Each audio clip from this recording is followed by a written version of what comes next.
गणपतये नमः। श्री सरस्वत्यै नमः। श्री गुरुभ्यो नमः।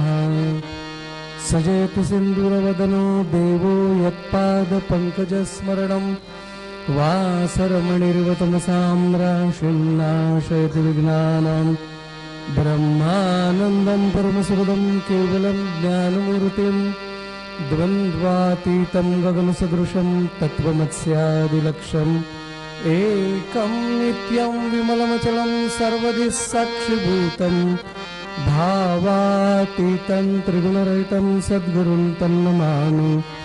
या कुन्देन्दुतुषारहारधवला या शुभ्रवस्त्रान्वृता या वीणावरदण्डमण्डितकरा या श्वेतपद्मासना या ब्रह्माच्युतशङ्करप्रभृतिभिर्देवैः सदा वन्दिता सा मां पातु सरस्वती भगवती निःशेषजाड्यापहा। श्रीरामचन्द्रा करुणासमुद्रा ध्यातो तुझी राजसयोगमुद्रा नेत्री नयेरे तुझ वेण निद्रा कै भेटसी वामजला सुभद्रा। श्रुतिस्मृतिपुराणानाम् आलयं करुणालयं नमामि भगवत्पादं शङ्करं लोकशङ्करं शङ्करं शङ्कराचार्यं केशवं बादरायणं सूत्रभाष्यकृतौ वन्दे भगवन्तौ पुनः पुनः। ज्ञानेशो भगवान् विष्णुः निवृत्तिर्भगवान् हरः सोपानो भगवान् ब्रह्मा मुक्ताख्या ब्रह्मचित्कला।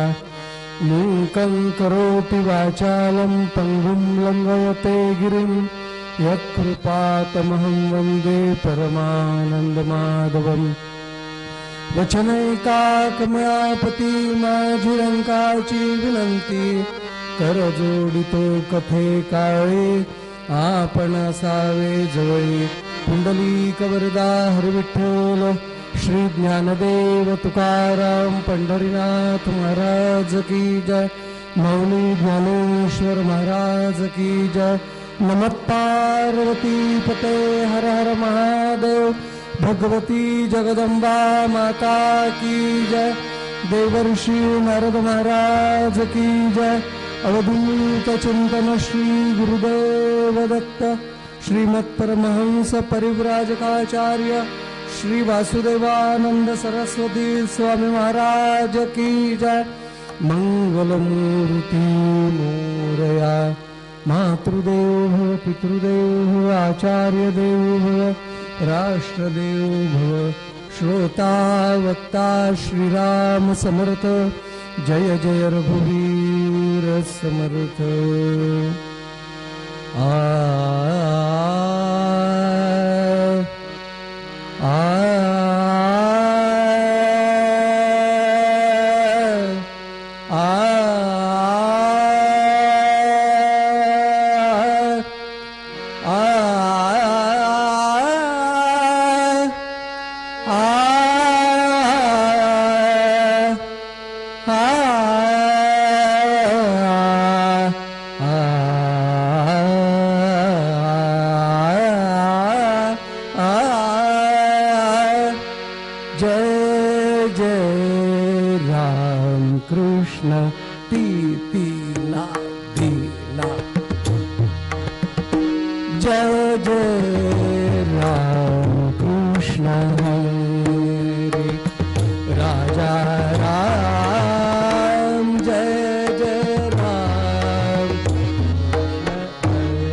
राजा राम जय जय राम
अनयस जोग जुरे कर्म गति अनयस जोग जुरे कर्म गति काले नाही करे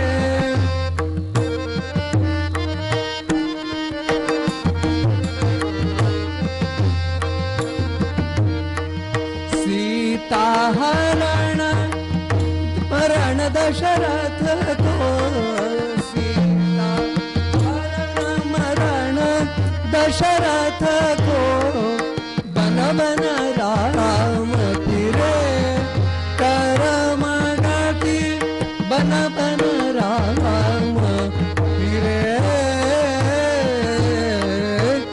तारे नाही करे कर्म गति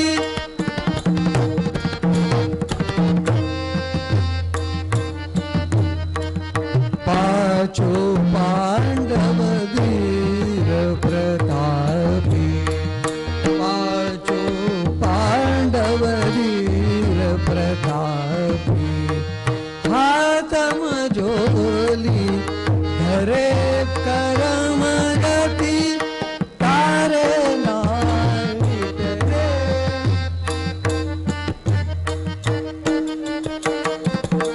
क्या बात है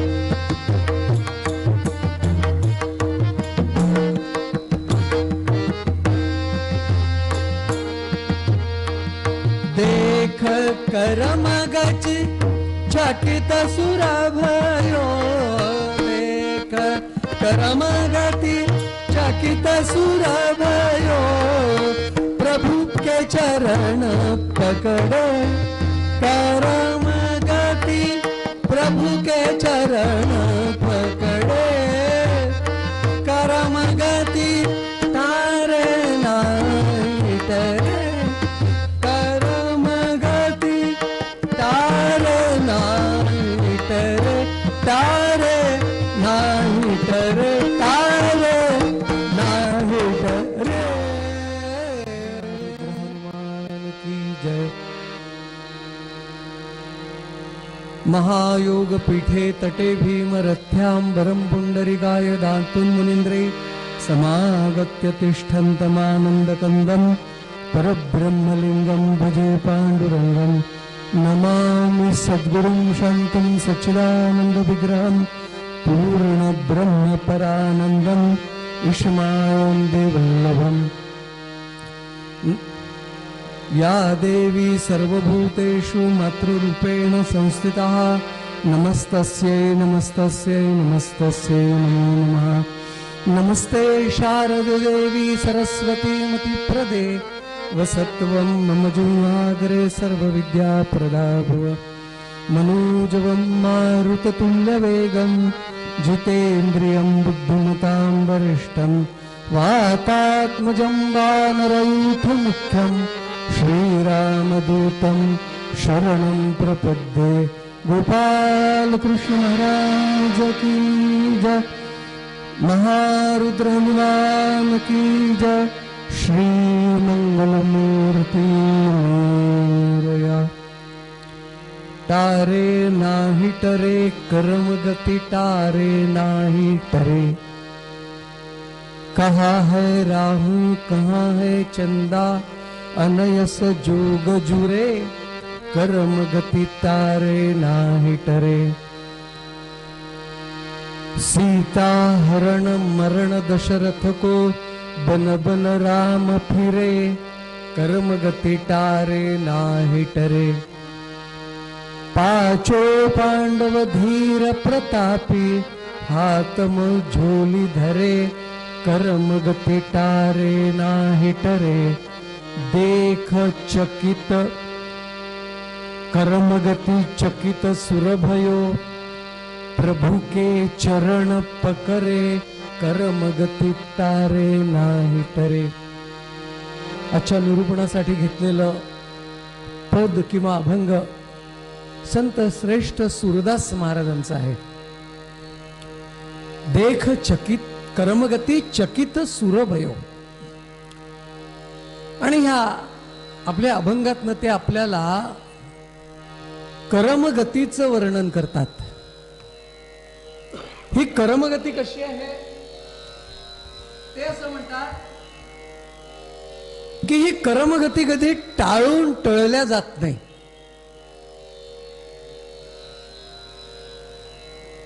कधीच टाळल्या जात नाही. आणि या अभंगावर तर जर एक सूत्र श्लोक घेतला, गजभुजंग मयो अपि बंधनम, गजभुजंग मयोरपि बंधनम, शशि दिवाकरयोर ग्रहपीडनम, मतिमतांच विलोक्य दरिद्रताम, मतिमतांच विलोक्य दरिद्रताम,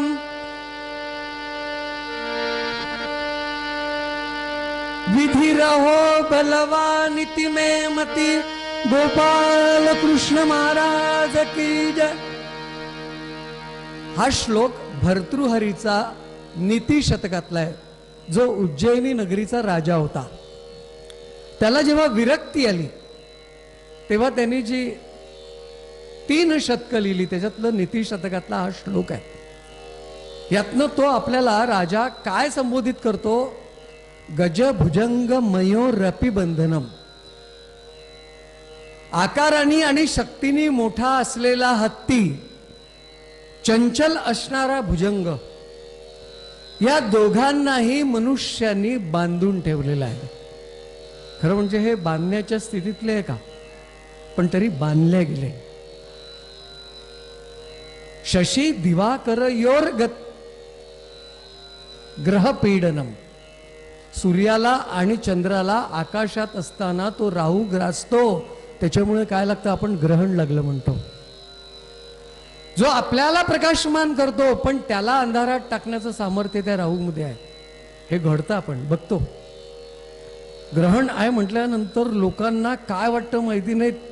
8 दिवसाच्या आधीपासून फोन येतात, महाराज लागणार केव्हा, मोक्ष केव्हा आणि स्पर्श केव्हा, सगळं.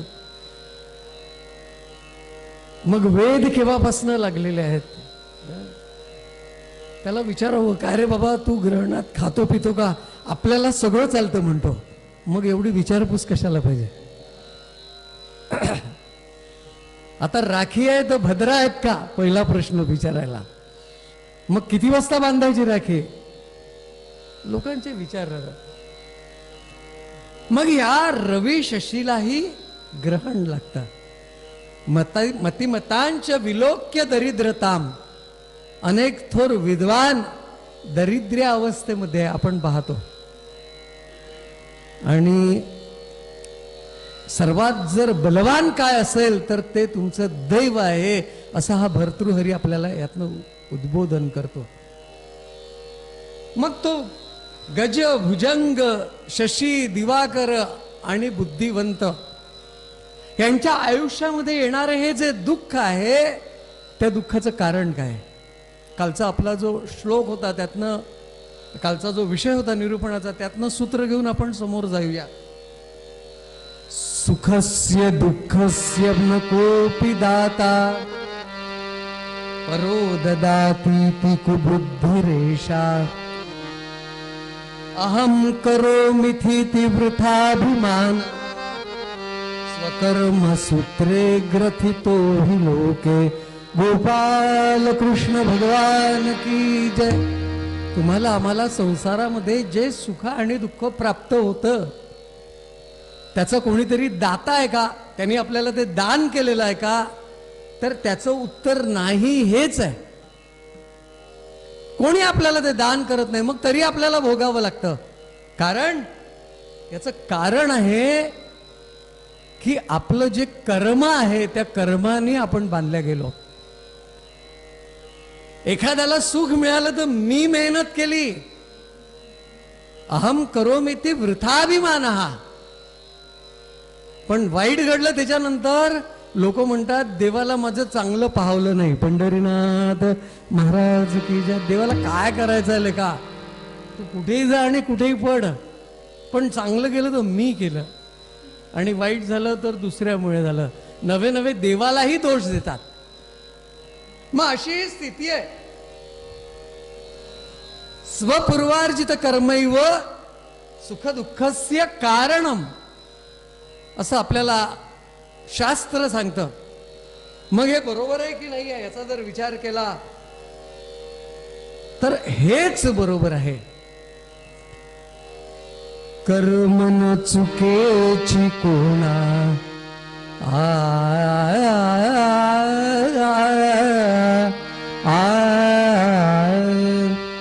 कर्म न चुकेची कोणा हरिहर ब्रह्मादि लोक पाळाला गांडीव धर प्रतापी स्त्री होणे याच काय कपाळाला. कर्म कोणाला चुकलंय? मोरोपंत म्हणतात कर्म न चुकेची कोणा हरी भगवान महाविष्णू हर लोकपाल यांनाही चुकले नाही. ज्याच्या गांडीवाच्या टणत्काराने त्रैलोक्य भयभीत व्हायचं त्या अर्जुनाची स्थिती काय झाली? स्त्री भाव. त्याला बृहन्नडेचा वेश घालून तिथे राहावं लागलं होतं. मग हे कर्म कोणाला तरी चुकलं का? अहो मोठमोठ्यांना जर चुकलं नाही तर आम्हाला तरी काय चुकणार आहे? विचार करत होतो तेव्हा असं लक्षात आलं की श्रीमद परमहंस परिव्राजकाचार्य वासुदेवानंद सरस्वती स्वामी महाराज टेंबे स्वामी महाराज काय अधिकार होता? अलीकडली संत मंडळी आहे ही, सगळ्यांना माहिती आहे त्यांच्याबद्दल. पण त्यांच्या आयुष्याच्या शेवटच्या काळामध्ये त्यांना जो अतिसाराचा त्रास झाला, त्यांना तो अतिसाराचा त्रास दूर करू शकत नव्हते ते. लोकांनी त्यांच्या शिष्यांनी त्यांना म्हटलं महाराज तुम्ही इतक्या लोकांचं दुःख दूर करता, हो तुमचं स्वतःचं दुःख आम्हाला पावले जात नाही, किती त्रास करून घेता स्वतःला, काहीतरी त्याच्यावरती उपाय करा. महाराज म्हणतात उपाय मी करू शकतो पण हे जर शिल्लक राहिलं तर त्याच्यासाठी पुन्हा मला जन्म घ्यावा लागेल. पंढरीनाथ महाराज की जय. बरोबर आहे की नाही? करू शकत होते, काय अधिकार संपन्न होते. कितीतरी उदाहरणं देता येतील. आमचे रामकृष्ण परमहंस काय अधिकार होता. स्वामी विवेकानंदांचे गुरु अमेरिकेत विवेकानंद असताना स्वामीजी असताना एकाने विचारलं तुमच्याजवळ काय शक्ती आहे? ते म्हणाले माझ्याजवळ काहीच शक्ती नाही आहे. तुम्ही माझ्या गुरुची जर शक्ती बघितली तर त्यांच्या शक्तीच्या मी एका धुलीकणा एवढा आहे, असं त्यांना तिथे सांगितलं अमेरिकेमध्ये. मग एवढी ऊर्जा एवढं सामर्थ्य असलेले रामकृष्ण परमहंस असं म्हणतात त्या नदीवरनं पहिलं तीरावरती जायचं. एक योगी त्यांच्यासोबत चालला होता आणि आता नदी पार करून जायचं. परमहंस नावाड्याची वाट बघत थांबले आणि तो माणूस पाण्यावरनं असा पटपट पटपट पाय टाकत चालत गेला. तिकडे गेला आणि स्वामींची वाट पाहत होता. हे होडीतनं उतरले आणि यांना त्यांनी विचारलं अहंकार माणसाला कसा राहतो? सिद्धी प्राप्त झालेली आहे. तो म्हणतो महाराज तुम्ही एवढे मोठे लोक आहात, अहो साधं पाण्यावरनं चालायला तुम्हाला काय कठीण आहे? मी बघा कसा चालत आलो, मी कसा चालत आलो आणि तुम्ही त्या नावाड्याची वाट पाहिली. महाराज ते म्हणाले 2 पैशासाठी मला शक्ती खर्च करायचं काम नाही आहे. पंढरीनाथ महाराज की जय. हा विवेक पाहिजे, हा अधिकार असलेले रामकृष्ण परमहंस त्यांना सुद्धा कर्करोगासारख्या रोगाने व्याधी झाली होती ना, त्याच्यावरनं ते काय उपाय करू शकले नसते, परंतु त्यांनी ते भोगलं. कर्म न चुकेची कोणा. हे कर्म कुणाला चुकलं नाही बरं. पूर्व जन्मीची पापे ती येती रोग्याची रूपे, न जाती वैद्याची बापे कवणे काय. आज आपल्याला एखादा आजार होतो, ज्याच्याजवळ पैसा आहे त्याला ती नियती वेळ देत नाही, आणि ज्याच्याजवळ पैसा नाही त्याला हॉस्पिटलमध्ये घुटमळत ठेवतो. पंढरीनाथ महाराज की जय. का बरं असं घडतं? कारण की ते भोग भोगायचे आहेत. असं म्हणतात, यथा धेनू सहस्रेषु वत्सो गच्छति मातरम. त्या गायीचे आता गोठे राहिले नाही. पहिले खंडींनी गायी राहायच्या. पण आता मी एका गावामध्ये, विदर्भामध्ये आमच्या गावाला गेलो होतो एका कीर्तनाला. त्या गावामध्ये गेल्यानंतर जुनं वैभव पाहायला मिळालं. सन 2024 मध्ये त्यांच्या वाड्यामध्ये 25 गायी होत्या, 3 बैलाच्या जोड्या होत्या, 2 बंड्या होत्या. पाहून फार आनंद झाला. म्हटलं आजही आहेत लोक ठेवणारे. पण त्या माणसाने सांगितलं, हे सगळं वैभव आहे कुठपर्यंत? या गायींची काळजी घेणारा जोपर्यंत आहे तोपर्यंत. मी त्याला सूचित करून ठेवलं, जेव्हा तुला हे काम करायचं नसेल मला 6 महिने आधी सांग, मी सगळ्या गोष्टीची विल्हेवाट लावून टाकेल. मग एवढ्या गायी राहायच्या, वासरं वेगळ्या ठिकाणी बांधलेली राहायची, आणि त्या दोहन करणाऱ्यांनी ते एक वासरू त्या खुंट्यावरून सोडलं. त्या हजारो गायींमध्ये ज्याप्रमाणे ते वासरू आपल्या आईच्या कासेला लागतं, तद्वत हे कर्म आहे. ते दुसरी तिसरीकडे तुम्ही कुठेही जा, ते तुमच्याजवळ आल्याशिवाय राहत नाही. किती कठीण आहे. हरिणापी हरेणापी. हे हरून हरल्या जात नाही. हो, हे हरल्या जात नाही. काय प्रारब्धाची म्हणजे महत्व आहे. एक दृष्टांत देतो. एक ज्योतिषी होता. त्या ज्योतिषाला प्रत्येकाच्या कपाळावरचं वाचता येत होतं, प्रत्येकाच्या. आणि त्यापासून तो पैसाही कमवायचा. जरा लोभी होता, पैसे भरपूर होते. छोट्या गावामध्ये राहत होता. बहिर दिशेला बाहेर गेला आणि वापस येताना तिथे एका कुत्र्यांनी म्हणा किंवा रानडुकरांनी म्हणा उकरलं होतं, जमीन उकरली होती. आणि त्यातनं एका व्यक्तीची माथ्याची कवटी जी आहे, माथा, तो जे हाड आहे ते हाड तिथे पडलं होतं. आता ह्याचं काम काय? तेच आहे. एखादा जर सोनार माणूस असेल तर एखाद्या भगिनीच्या अंगावरचा किंवा पुरुषाच्या अंगावरचा तो त्या अलंकाराकडे पाहतो. तो त्याचं डिझाईन पाहणार नाही, पण ह्यात किती % सोनं असावं त्याची सरळ नजर तिथे जाते. त्याप्रमाणे ह्यांनी त्या कवटीवरचं वाचण्याचा, भाग्य वाचण्याचा प्रयत्न केला. अन्यत किंचित भविष्यती असं तिच्यावरती लिहिलं होतं. ह्याच्या मनामध्ये कुतूहल झालं की म्हणाले, हा माणूस मेला, गाडलाही गेला, पण त्याच्या कवटीवरती, त्या हिच्यावरती अजूनही लिहिलेलं आहे की अन्यत किंचित भविष्यती, म्हणजे अजून काही घडणार आहे. मग नेमकं काय घडणार आहे हे याला कुतूहल. पहिलेच मी सांगितलं, लोभी होता. त्यांनी काय केलं, ती कवटी घेतली, बाजूला नदीवरती नेली, धुतली, आपल्या उपरण्यामध्ये आणली, घरी परत तिला धुतलं, स्नान केलं, आणि आपल्या जिथे महत्वाची अलमारी होती त्या अलमारीत नेऊन ठेवून दिली. बायको बारीक डोळ्यांनी पाहूनच राहिली की हा नेमका काय करून राहिला. बोलली काही नाही. आणि दिवसातून 3 वेळा पाहायचा की हिच्यात काही बदल झाला का, हिच्यात अन्यत किंचित भविष्यती, काय बदल होतो, काय बदल होतो, तो पाहायला लागला. बायको सूक्ष्म नजरेने बघतीये. त्याला एक दिवसाला बाहेर गावी जायचा प्रसंग आला. ही मनात विचार करते, काय माझा नवरा लोभी, त्या लोभापायी एखाद्या मेलेल्या माणसाची कवटी घरात आणून ठेवावी, आणि ती पण चांगल्या अलमारी जिच्यामध्ये पुस्तकं, आपलं धनद्रव्य वगैरे ठेवलेलं आहे. हिने काय केलं, त्याला बाहेर गावी जाऊ दिलं. हिने ती अलमारी उघडली, त्याचं कुलूप लावलेलं होतं, ती किल्ली तिने कुठेतरी ठेवलेली होती, ती किल्ली शोधली, ते कुलूप उघडलं, ती कवटी घेतली आणि बाहेर नेऊन फेकून दिली उकिरड्यावरती. आणि परत स्नान करून सगळं जसं तसं केलं. हा आल्याबरोबर यांनी पहिलं काम काय करावं, ती किल्ली शोधली, कुलूप उघडलं आणि ती कवटी बघितली, त्याला दिसली नाही. यांनी बायकोला विचारलं. आता बायको खरं बोलली, म्हणाली बरोबर आहे, मी ती कवटी उकिरड्यावरती फेकली. हा म्हणतो, अगं तू वेडे काय केलंस, त्या कवटीमध्ये असं लिहिलं होतं अजून काहीतरी बदल होणार आहे. म्हणाले, कदाचित ती जर सोन्याची झाली असती तर आपलं दारिद्र्य गेलं असतं.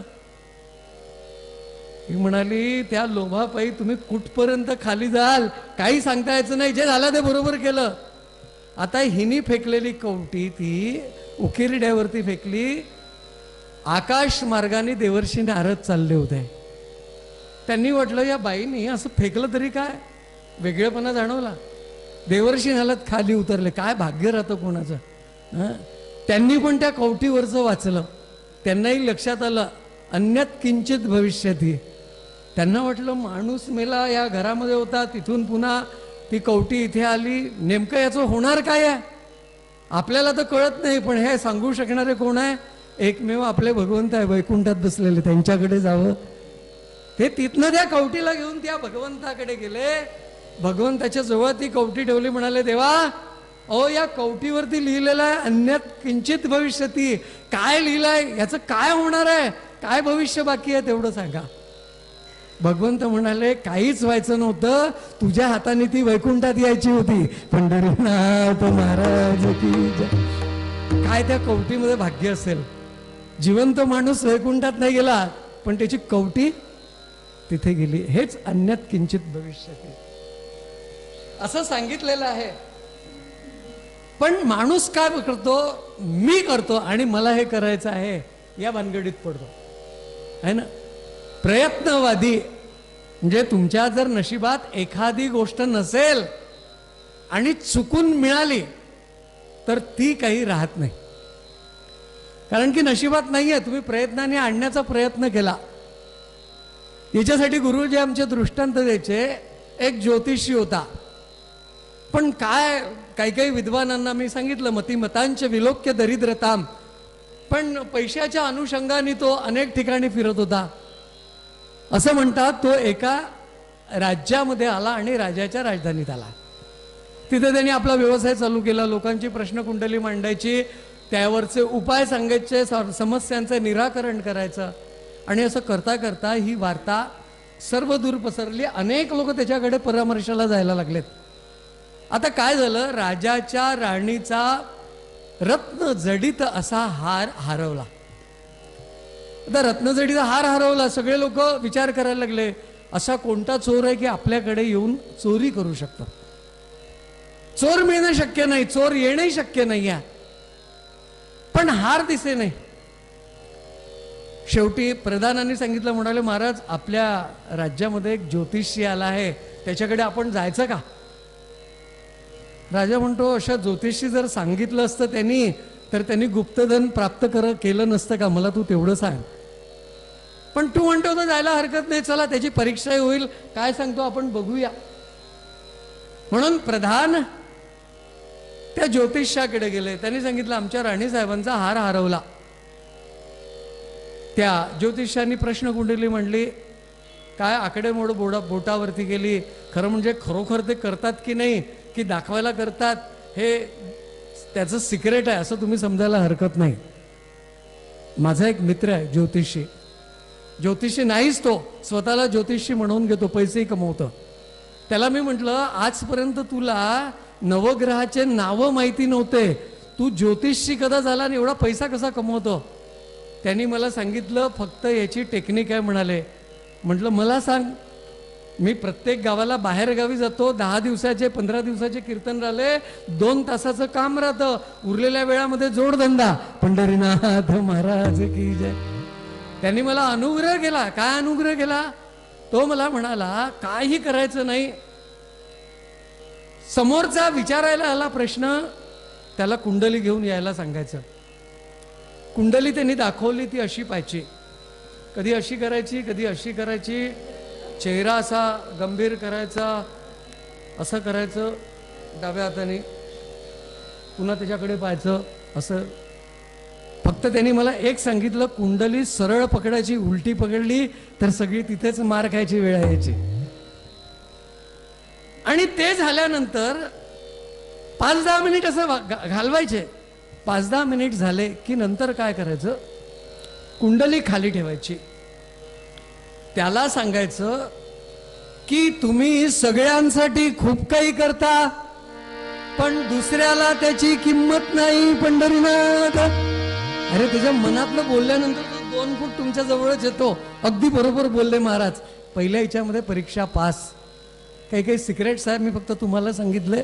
आता यांच्या माध्यमातून सगळ्यांना ऐकणाऱ्याला कळलं तो भाग वेगळा. पंढरीनाथ महाराज की जय. आहे की नाही?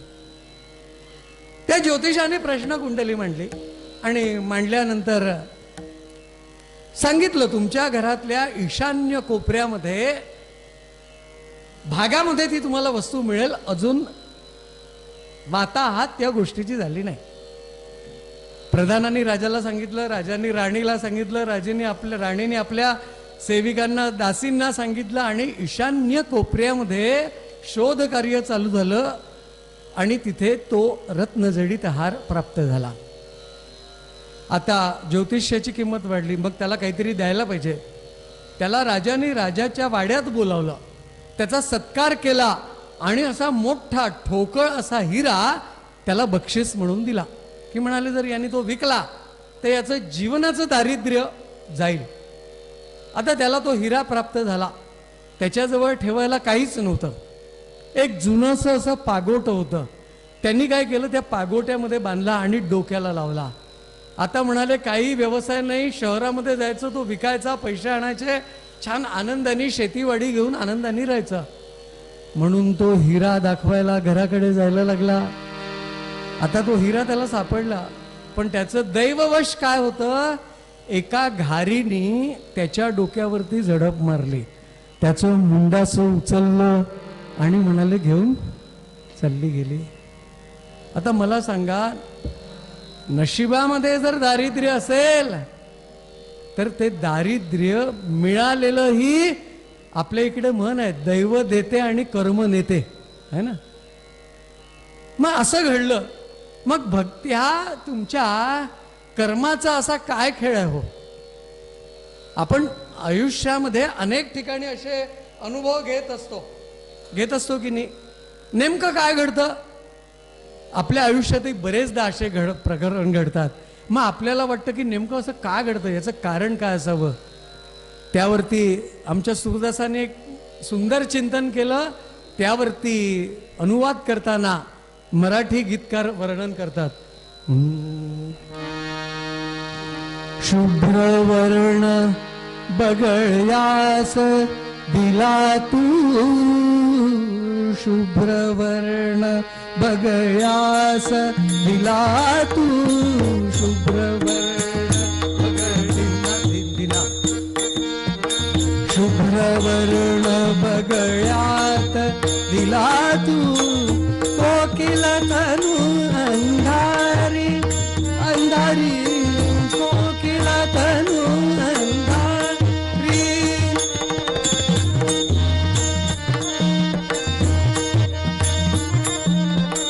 कृष्णलोचन सुंदर हरिणे,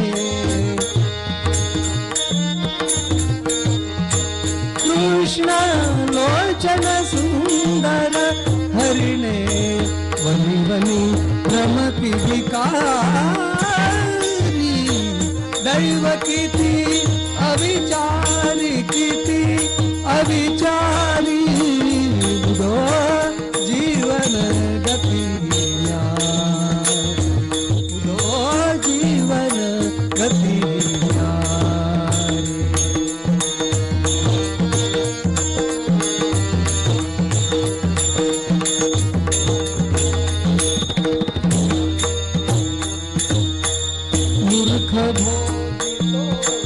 राजवैभवा मूर्ख भोगितो राजवैभवा.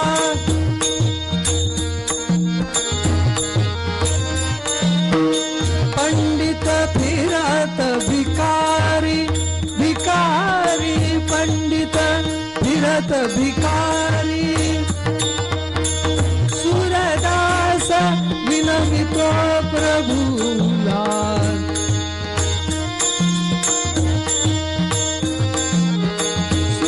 दास विनमितो प्रभूला. क्षण क्षण हुय जडपारी. दैव किती अविचारी, किती अविचारी, किती अविचारी,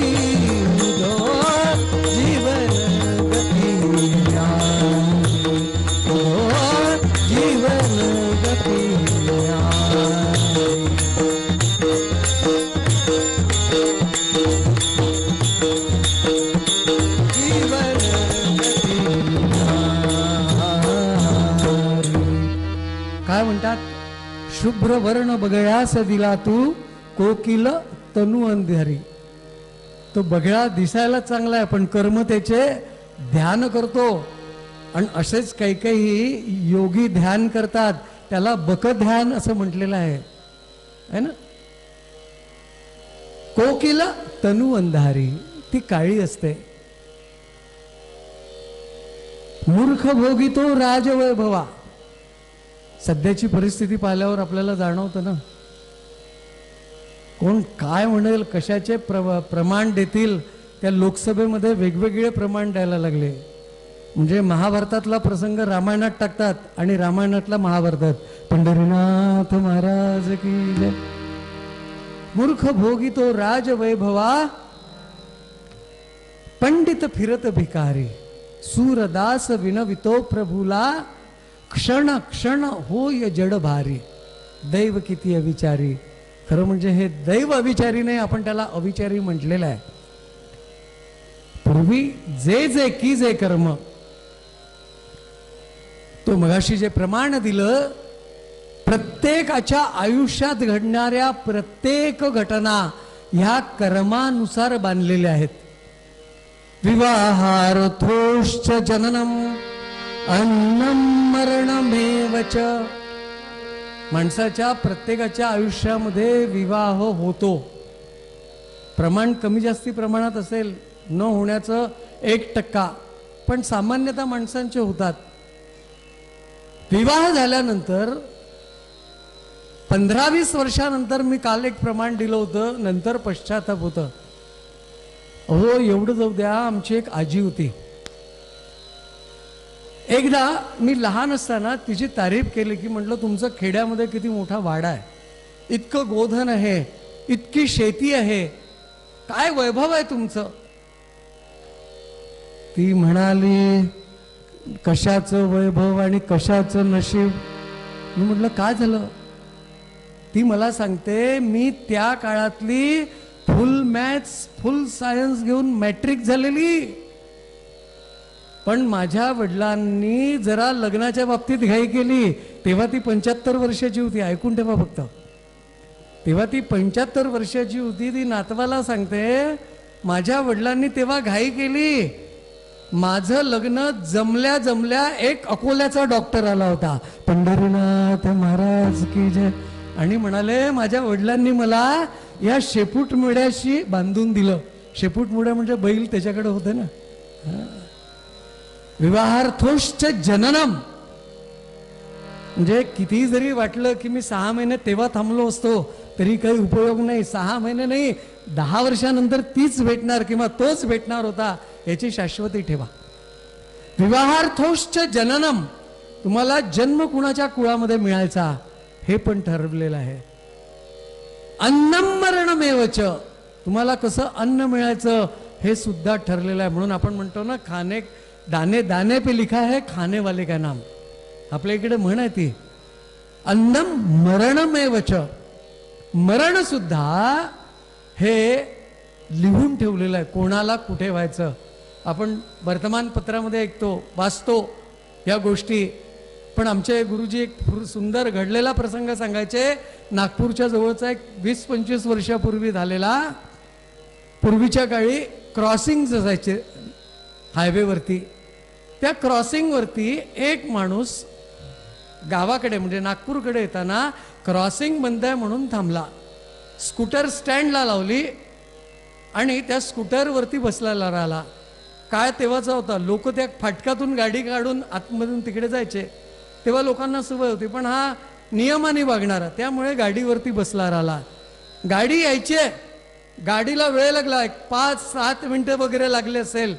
हा आपला बसलेला आहे, पण हा बसलेला असताना 3-4 मिनिटानंतर काय घडलं, एका घारीनी एका नागाला पकडलं होतं पायामध्ये, आणि त्या नागाला तिने नेमकं कुठे सोडाव, हा बसला होता तिथे.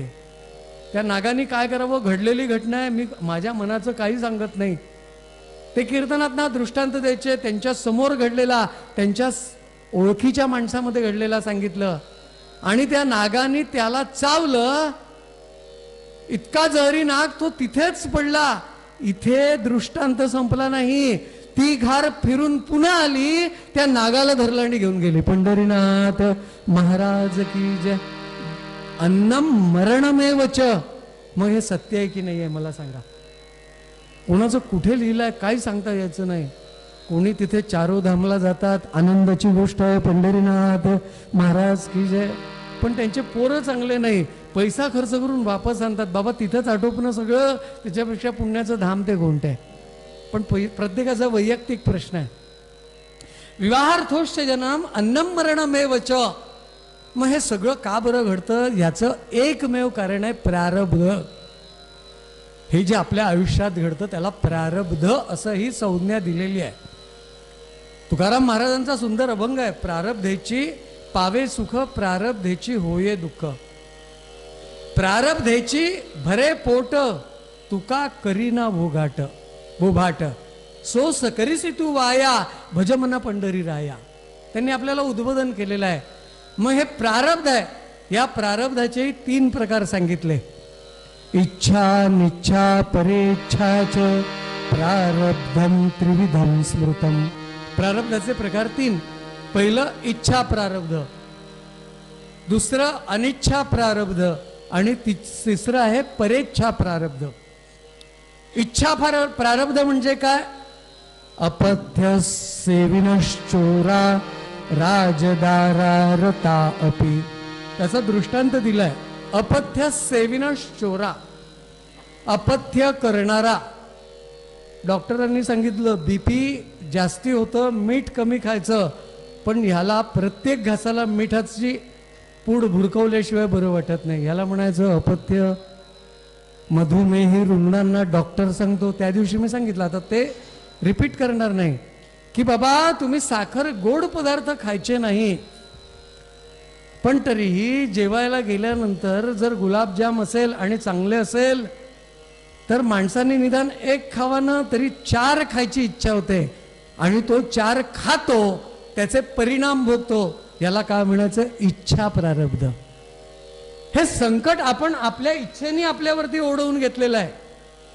अपतस्य सेविनश्चोरा. दुसरं प्रमाण त्यांनी दिलं चोराचं.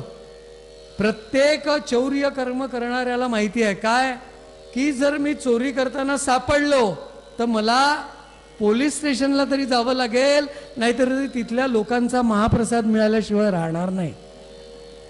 किती मिळतो आपण पाहतो. पण तरीही तो इच्छेने ते चौर्य कर्म करतो ना, त्याला म्हणायचं इच्छा प्रारब्ध. राजदारा रता अपि. कुणाकडेही लक्ष जाणं ते सुद्धा माणूस इच्छेने करतो. हे झालं इच्छा प्रारब्ध. मग आता आहे अनिच्छा प्रारब्ध.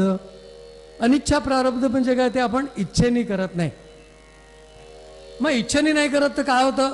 काम एष क्रोध एष रजो गुण समुद्भव महाशनो महापापमा. माणसाच्या अंतःकरणामध्ये जेव्हा क्रोध उत्पन्न होतो, मग तो मागचा पुढचा विचार करतो का? कोणालाही देऊन ठेवतो. 1 दिल्यानंतर 100 मिळतात, तो भाग वेगळा. हे इच्छेने त्यांनी केलं नाही, पण त्याला ते आवरलं नाही. अनिच्छेने केलेलं कर्म त्याला म्हणायचं अनिच्छा प्रारब्ध.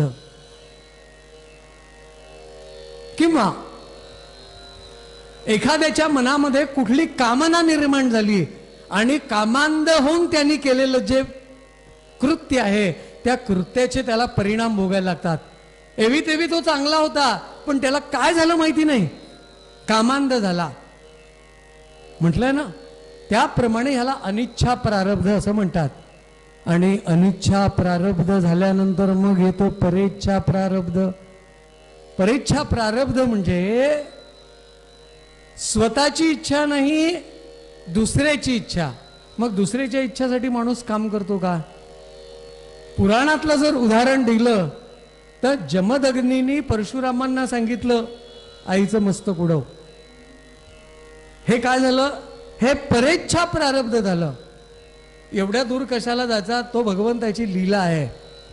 पण सामान्य घरामध्ये पुरुषाला स्त्रीचं आणि स्त्रीला पुरुषाचं ऐकावं लागतं.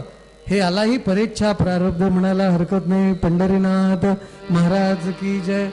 म्हातारपणी पोरांचं आई वडिलांना ऐकावं लागलं. इच्छा नाही पण करावं लागतं. काय करणार आहे. इच्छा अनिच्छा परेच्छाच प्रारब्धम त्रिविधम स्मृतम. मग असं हे प्रारब्ध आहे आणि ते भोगल्याशिवाय जात नाही. हे प्रारब्ध भोगल्याशिवाय जात नाही. मग हे प्रारब्ध काय करतं नेमकी.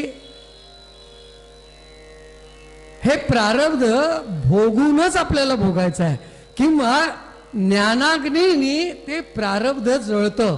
पण ते कोणत्या जन्मातलं. ह्या जन्मातलं. पण पूर्वजन्माचं जे प्रारब्ध आहे ते प्रारब्ध जाऊनही जात नाही. ते आपल्याला सुखदुःखाच्या वाटेने समोर येतच. मग आपण जेव्हा फार भिवून जातो घाबरतो त्यावेळेला प्रश्न येतो की आता काय करायचं.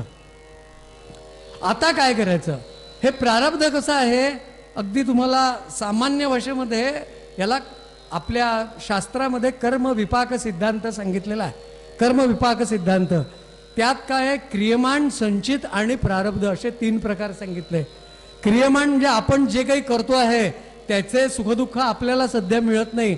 फक्त त्याचं गणित त्या चित्रगुप्ताकडे जमा राहतं. याला क्रियमाण म्हणायचं. जे चित्रगुप्ताकडे जमालेलं राहतं त्याला संचित म्हणायचं. आणि ते प्रारब्धाच्या रूपाने आपल्याला भोगायला येतं त्याला प्रारब्ध म्हणायचं.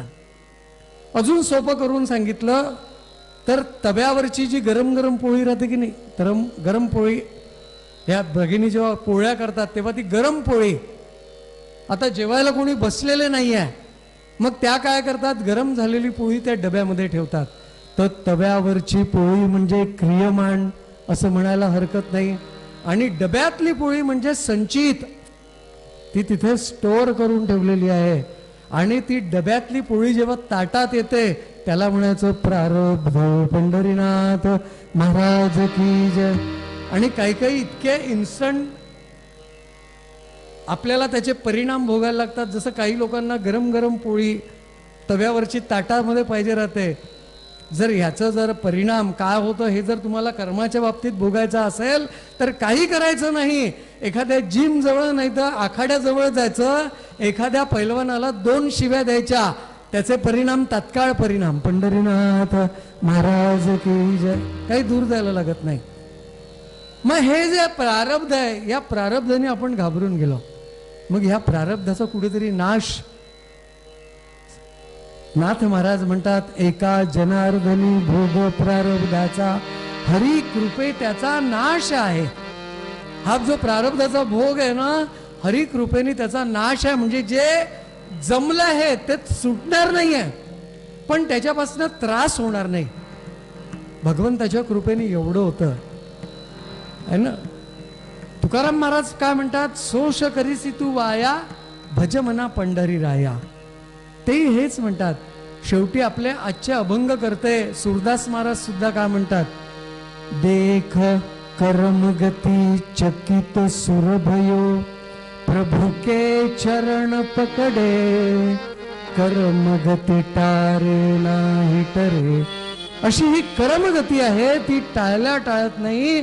पण त्या सुखदुःखाचे प्रमाण आपल्याला जर त्याची तीव्रता कमी करायचं असेल तर भगवंताच्या नामाशिवाय आणि भगवंताच्या पायाशिवाय त्याला दुसरा मार्ग नाही. मग असं हे प्रारब्ध कोणाच्या बाबतीत घडलं ते आपण उत्तर रंगामधून बघूया.